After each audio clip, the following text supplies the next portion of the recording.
All right, welcome to the Spicer Jamal kitchen. Got my sous chef ready to go. Today we're gonna do an easy one for boosting flavors during the week, or easy add-ons. Compound butter. So you want a stick of butter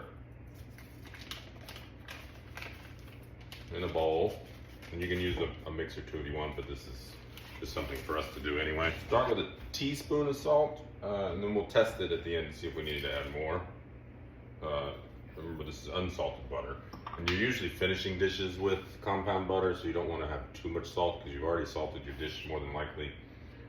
And then we're gonna do the Citra Queen, and I like Citra Queen compound butter on roasted veggies. Just like put a little bit over the top at the very end, or fish, that kind of thing.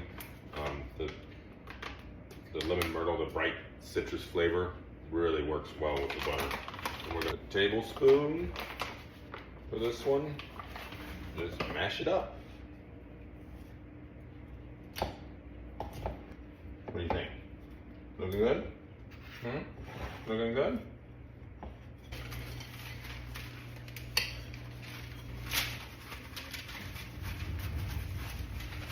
Try to make it as uniform as possible because you're gonna put it in the refrigerator for a few hours, and then eventually let it cool down and you'll be able to slice it.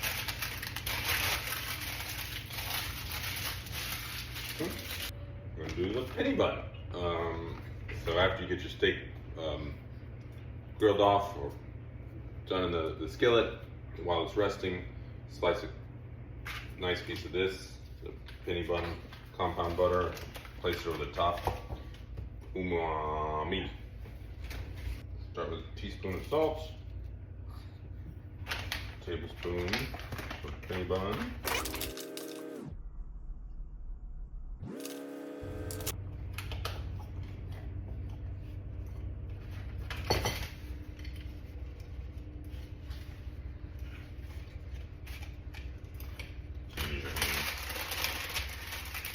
pull it back a little bit, that way you can get it into a more uniform roll. Right.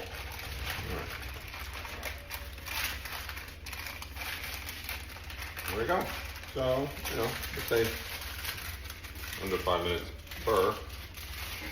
You can do this on Sunday night real quick, and then you got it in the fridge all week. Slice one off and throw it on top.